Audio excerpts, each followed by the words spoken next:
Okay. And so it seems like my mic wasn't trying to work today. Okay. So I just realized that I was muted. So I'm going to start over. Hello, everyone. I am Shanna. And today we're going to be talking about the 3 simple steps that we can take to increase our SAT score. And so, of course, I am Shanna. I'm an SAT expert, and I'm the CEO and founder of Sharp Sessions, Matt Tutoring. And so we help students get into their dream school, top universities, fully funded. Now, how do you know you're in the right place? So you're in the right place if one, you want to build wealth for your child, right? This is one of the ways that we can build wealth for our child or children. But a lot of people neglect this and a lot of people don't realize this, right? That is one. Also, if you have a high school junior or senior who is getting ready for college or is preparing to go to college or university, and you want them to get into their top universities or you want them to get scholarships, right? Then you are in the right place.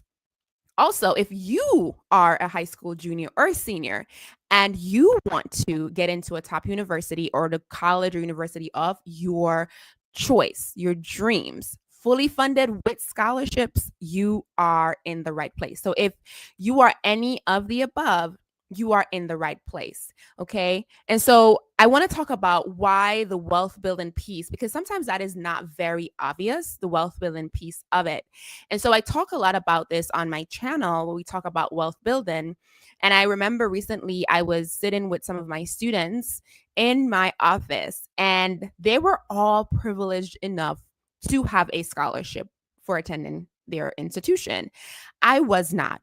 And so I was there getting ready to make a loan payment, and I just stopped and I said, "You guys don't know how lucky and privileged you are." And so one of them was like, "What? We just have a scholarship." And I was like, "No, no, no, no, no. That's not just it.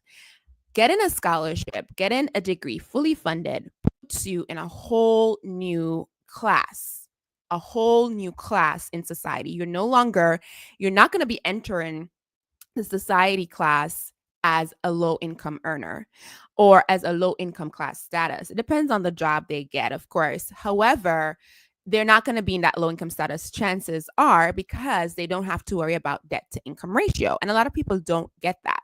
You get in a whole new world of opportunities when you don't have debt, college debt, degree debt on your portfolio. So let's dive in. Let's talk a little bit about me and why I'm qualified to be here to talk to you about this. So I am the CEO and founder of Sharp Sessions, and I have been a tutor or I have been an SAT expert for over a decade. And I've helped students get into Duke, Cornell, Emory, Georgia Tech, Howard, all those good schools fully funded. And I've even helped some of them get hundreds of thousands in scholarship and some of them millions in scholarship. And they've gotten admissions into multiple schools, and a lot of those were their dream schools.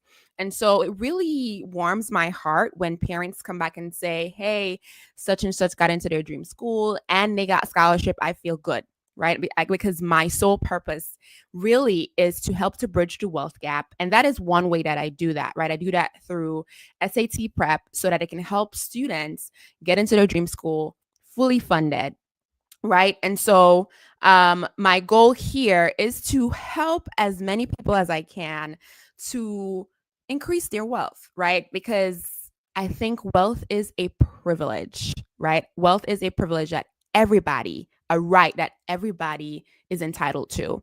And so, anything that I know, anything that I can, I, try to do that. So, what are we going to cover today? Today, we're going to cover the 3 simple steps that you can do or your child can do to increase their SAT score. A lot of times we have very smart students to come to us and say, "Hey, I'm really good at math, but for some reason it's not translating on my testing." And I get it because I was that person. I was a straight A student. However, for some reason, I just did not do well on the SAT, and because of that, that's why I have loans now. And so what I do is now I teach strategy. So especially for students who are really good at math, we talk about the strategy. So we're going to talk about some of the strategies that we use with our students to help them to get their dream score so that they can get admissions into their dream top university. So the three things we're going to talk about today. And so I'm going to be doing old school today. Okay. I'm going to be using a whiteboard. Let me grab my stylus and let me share that with you all. Okay. So let's see here. Does it work? There we go. All right. So what we're going to be looking at is the 3 steps. All right. The 3 steps that you can use to increase your SAT score, or the 3 steps that your child can use to increase their SAT score. Okay. So the first step, and let me make sure that this is working. Okay. Step 1. So to increase your SAT score, the first thing I always tell people, I always tell my students, right? You want to set a goal, but with that goal, you want to make sure you create. So we want to create a focused study plan. And people may say, well, what is the point of creating a study plan? Well, you want to make sure, well, if you are going to get a certain score, it is going to require some time. Okay. I don't sugarcoat it. I don't put it in such a way that I'm like, oh, we're going to give you all these glims and glamour. It's going to take discipline, and you're going to have to put in some time. And so when we say set a study plan, we're not just saying, oh, I'm going to study twice a week for an hour, or I'm going to study 2 hours a day. No, you want to get as focused as possible and narrow down how you're going to study. So for instance, you want to talk about, or you're going to write it down. So when our students come in for SAT prep, we always say, we give them a template. And if you click the link below, we do have that free template in our cheat sheet, right? So we give them a template and we say, hey, you need to put in, so a lot of our students are athletes. A lot of them do a lot of extracurricular activities. We have a lot of overachievers who come to us. And so we would say, okay, you know your schedule better than anybody else. And so since you know your schedule better than anybody else, what you need to do is you want to write down everything you know about your schedule, right? And so what does that entail? That entails, okay, I go to school from 8 to 2. And then I go to work 2:30 to 5, let's say. Well, I commute home 5 to 6. I want to take a break. I want to eat a snack. So 7 o'clock is my free time. They may say they want to do homework or something like that, but you might want to say 7 to 8, I am going to study for the SAT. Okay. And we can also go as focused as saying, not only am I going to study for the SAT, but I'm also going to study what? I'm going to study for the algebra section by reviewing my notes or by doing sample questions, right? You want to be very, very detailed in how you are, studying for the SAT. So it's going to be very important that you create a study plan, right? A failure to plan is a plan to fail.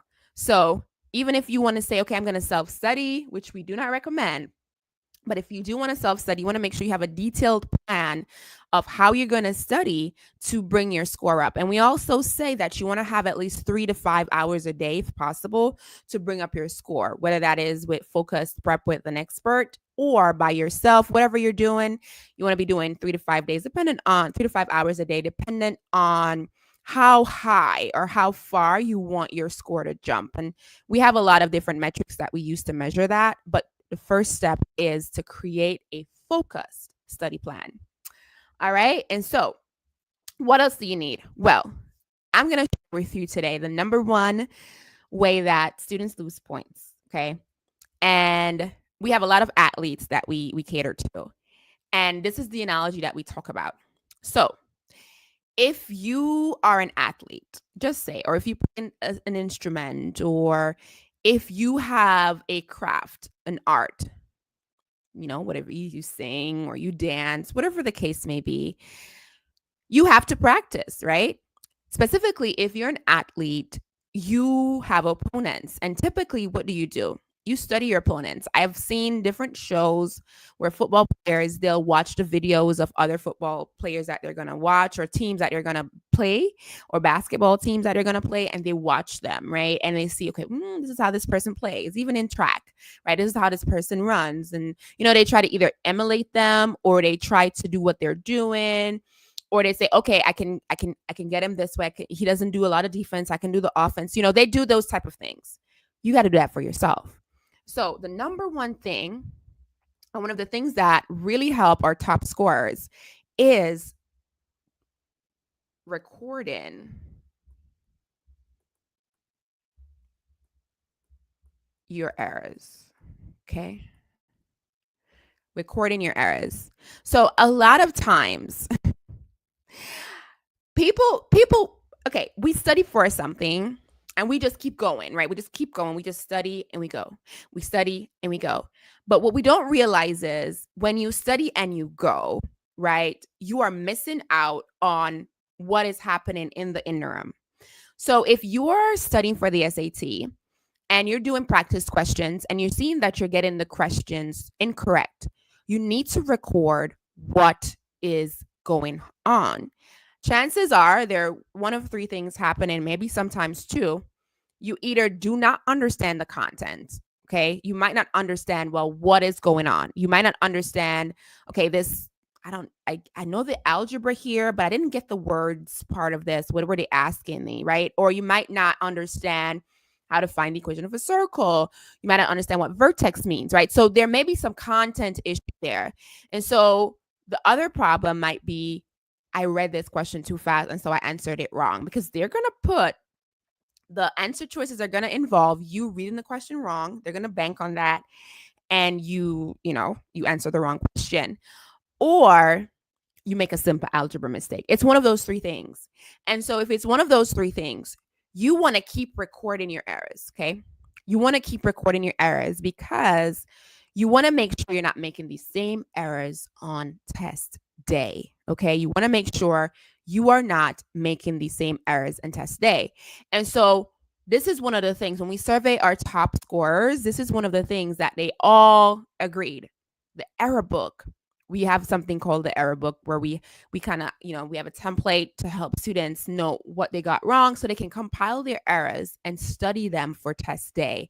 And so we do this for our students. Once they come in, we are the error trackers, and we say, hey, we're their coach. Okay. And we show them, okay, this is why you're getting this score, because you're constantly doing this or you're constantly doing that. Let's focus now on this. And so that's how you want to study for the SAT. To be honest with you, it is a game, and you got to play the game to win. Okay. So you got to track your error on here, right? So tracking your errors is going to be very important for you when you are studying for the SAT. Okay. And so, like I said, I do have a printout that has all of this stuff on it. We did do a template for all of you. If you want to, you could just click the link below and grab a copy. Now, number 3. Now, this part is very interesting. The Desmos calculator. Okay. How to use the Desmos calculator, right? And so we won't say how to, but utilizing the Desmos calculator. And so when we talk about the Desmos calculator, it is a game changer. And a lot of people, they don't even know that it's a game changer. I remember a parent call and she said, well, he didn't even use the calculator. Like, how do you not use the calculator? It literally gives you answers to so many questions. Now, the Desmos calculator gives you answers to a lot of questions, but be careful not to use it for the wrong questions. So we have a Desmos crash course, but we're not saying you only, Desmos alone will get you. Desmos alone won't get you that competitive score. You're going to have to know math, okay? But it can help you to increase your score, minimize mistakes, and help you to really maximize your time. So it's going to be important that you know how to use the Desmos calculator. And lucky for you, today I'm going to tell you the questions that you want to look out for when you're using the Desmos calculator, okay? Because when I was taking the SAT, there was no Desmos calculator. To be honest with you, I think this is cheating. But if they're giving you the Desmos calculator on the exam, I guess it's not cheating, but I feel like it's cheating. I remember one of my students, we were in SAT Prep in our course, and we're showing him all these tricks, and he's like, I feel like we're cheating. And we're like, well, if you feel like you're cheating, that's okay because you have a good conscience. However, this calculator is given to you. Use it. Don't sit there and do questions that take 10 minutes when the calculator can take 2 or 1 because it is a timed exam. So let's look at the questions that you can use to or use Desmos to give you the answer to. Okay. All right. So the first set of questions that you can use is we call them single variable equations. All right. So when we talk about single variable equations, they're going to be equations, like, I don't know, 2x. So something like that. Desmos is going to give you the answer like this. Okay. And I'll probably upload some videos showing you how to use Desmos to give you these things. Okay. But yeah, it's going to give you like that. You don't even have to sit there because sometimes you do algebra mistakes. Just pull up that calculator and get your answer, plug it in, and keep moving. All right. The next set of questions, too, you have your system of equations. Now, system of equations, usually, and this is they ask a very number of questions when they talk about, the system of equations. They talk about what is the solution, particularly. That's the one we want to look at, right? What is the solution to this? Now, if you're experienced enough, sometimes they'll ask you, are these parallel lines, perpendicular lines? But if you graph them, hello, Desmos is telling you, yes, they're parallel. Yes, they're perpendicular, right? But of course, there are other math nuances that goes into system of equation. But if it's a question that says, what is the solution here? Put those babies into Desmos and get your solution. Put it in and keep it moving. Don't stress about it, okay? Even if you know the math, I know I'm a mathematician and I'm usually prompted to sit there and no, okay? You don't want to do that. You want to focus on getting these questions answered correctly in a decent number of time, okay? So that's number 2. Number 3, the next is when we talk about the number of solutions to a system. And so typically on the solutions, okay, number of solutions. And this is usually for a system of equations. And so typically it'll say, well, how many solutions does this system have? Now, when we talk about the system, the number of solutions for a system, this is usually going to be what? This is going to be where these graphs or where these functions intersect. So what you want to do is graph that, okay? You want to graph where these functions and where these graphs intersect. And so once you've graphed that on Desmos, it will show you where these things intersect, if any. So you don't have to sit there. Typically, we back in the day, we had to do this algebraically, right? There are many ways to solve. Well, there are only 2 ways to solve system of equation, and that's going to be algebraically, and that's going to be graphically. We have Desmos. We are not doing any algebra, okay? Listen, when Desmos came out, majority of the questions that I was solving with my students, I was like, hello, it's good to know the math behind this, but put this thing in Desmos. What are you doing? Stop wasting time. Let's not waste time. All right. Number 4, the 4th type of questions that you want to focus on when it comes to using your Desmos calculator, that's going to be system of inequalities, right? So system of inequalities, right? And so this is usually going to, when you put it in Desmos, it's going to show you the shaded solution and you just plug it in. Okay. Sometimes the Desmos, the questions on the SAT, they sometimes even have the shaded thing for you and they say, which one is the correct answer? Hello, we're going to plug that into Desmos and we're going to graph those. Okay. So whenever you get a question with system of inequalities, plug it into Desmos. All right. Now, when we are asked to find the X and Y intercepts. So if you're asked to find the X and Y intercepts, well, that is just telling us, if we recall, the X and Y intercepts, that's where your graph crosses what? The X axis and the y-axis. Okay, if you're finding the x-intercept, it's when it crosses the x-axis. If you're finding the y-intercept, that's going to be when it crosses the y-axis, right? So if you have your axes and stuff like that, this is your y, and this is your x. So if you have a graph and you're trying to find where does it cross these two things, well, if you plug it into Desmos, it'll show you. Okay, and that's for any graph. It could be a circle, it could be a quadratic equation, whatever that case is. You could just plug it into Desmos and find your solutions that way. Okay, again, these are questions that you can use to your advantage, Desmos, to build and to boost your score. Okay, there we go. I'm like, why is this thing not going up? All right, now speaking of quadratics, if you are asked to find the vertex, now if you need to find the vertex of a quadratic, usually vertex is your quadratic functions. So for instance, this may be your max or minimum value. So if you draw something like this, that's going to be your minimum, right? That's the vertex. Okay. And of course, it might be something like this. That's your vertex. So if you're finding the vertex, right, of course, this would be your minimum value, and this would be what? Your maximum value. So if you're finding either of these, graph the thing, right? And now, granted, it might not come and and be like this. It might just be a ax squared plus bx plus c type of thing, and they'll say, hey, what is the vertex here?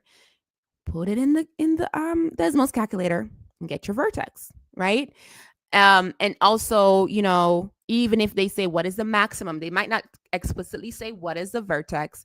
They might also say, well, what is the maximum? You put it in the Desmos calculator, okay?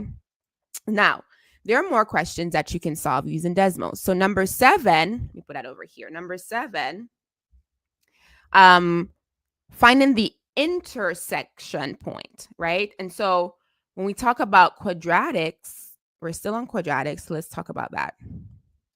So quadratics that intersect at a point,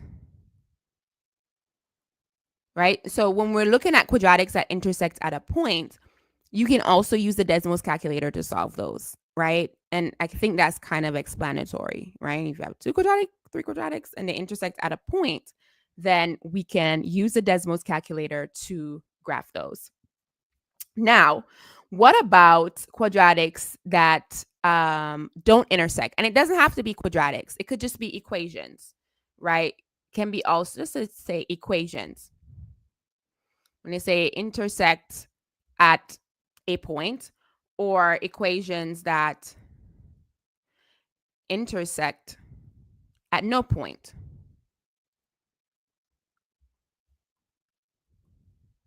Maybe I put it down here in case we need a space over there, right? You can use your Desmos calculator, right? And a lot of people don't know this. There's a little bit of statistics on your SAT, and sometimes we neglect to use the Desmos calculator.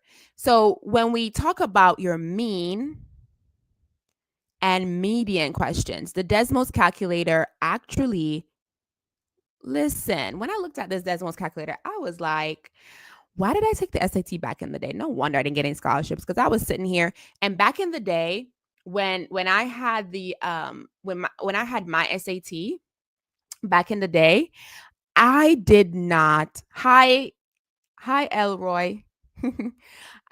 Yes. So when I had the SAT back in the day, we were actually penalized for points. So students today, oh my goodness, you guys get away with a lot, but it's not your fault. This is actually a good thing for you, and I'm happy for you. Okay. The more we can increase the scores, the more we can get some money for scholarships, and the more we can graduate debt free. I'm all for it. But the Desmos calculator actually has a function for mean, median. Okay. So there are different types of questions on the SAT that talk about, hey, and you actually can go further. You can either do like outlier questions and those type of things, but it will say, okay, if I remove this point, what will be the new mean? Or what data would change and those type of things. And you don't want to sit there calculating all this. Sometimes it's 10 points and you don't want to have to calculate finding the mean of the 10 points. Literally, you can go to Desmos, put your 10 points in, and you can put the function to calculate the average or to calculate the median. And then if they say remove this point, you literally remove the point and it does it for you again. So it really makes life easier. And the last thing that I'm going to tell you, number 10, is you can use what? Finding points on a circle.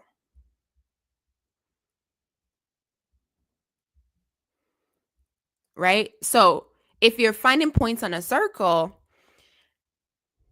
plot the circle and plot the point. And they'll be like, which one of these points lie on the circle? You plot the circle, you plot the points, and you'll see which one lies on the circle. So, these are 10 different types of questions that you can solve using the Desmos calculator that makes life so much easier, right? And so these are 3 ways that you can really boost your score. So again, let's talk about these 3 ways you can utilize the Desmos calculator. You can use it by single variable equations, right? Solving single variable equations by solving what? Systems of equations, finding the number of solutions, systems of inequalities, x and y intercepts, right?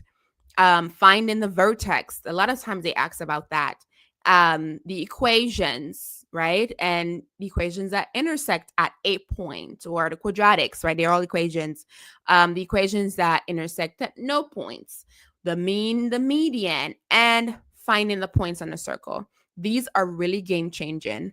And so if you really want to maximize your SAT scores, you're going to need to do that, right? So in summation, right, let me get back on screen here.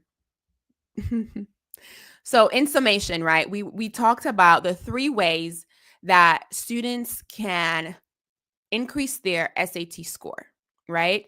The first thing you'll need to do is set a focused study plan, right? You'll need to set a focused study plan because you have to really zone down how you're going to study. And if you put it on paper, right, I like to put a schedule for my day. Like for the last few days, I've said, okay, let me just go with the flow. And it's not working. It's not working. And it's the same. Going with the flow when you're studying for a test like this, that is really, really important.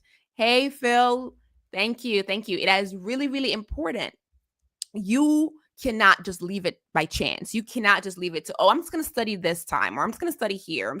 No, you have to create a focused study plan. Okay. You also will have to review your errors. So that you are not making the same mistakes on test day. A lot of people neglect this part. And let me tell you, this is the top thing that the scores honors, the students or past students who've scored in the 97, 98, 99th percentile on the exam. When we surveyed them, this is what they say mattered the most. Recording your errors, studying your errors. And guess what? We have a document, a PDF that we created with all of this beautiful information linked down below. So if you want to get your study plan together, we have a study plan template for you. We have an error tracking template for you that you can use when you're studying so that you can what? Maximize your score on test day. We also want to what? Utilize Desmos. That in itself is a thing, okay? Utilize Desmos. Make sure you are using it to the point where it's increasing your score. And we talked about 10 different questions that you want to look out for that you can use Desmos, right? And we'll repeat them again. That is going to be what? Single variable equations, system of equations, number of solution questions, system of inequality, finding the x and y intercept, finding the vertex, right? Solving equations that intersect at a point, right? Or you may be asked to find equations that intersect at no point, or finding the mean and the median and finding points on a circle. All right. So these are the questions you want to look out for when you're using your Desmos. And so I hope this was helpful. I don't know if we have any questions in the chat. My apologies for the beginning. We couldn't get the sound together, but we got it together.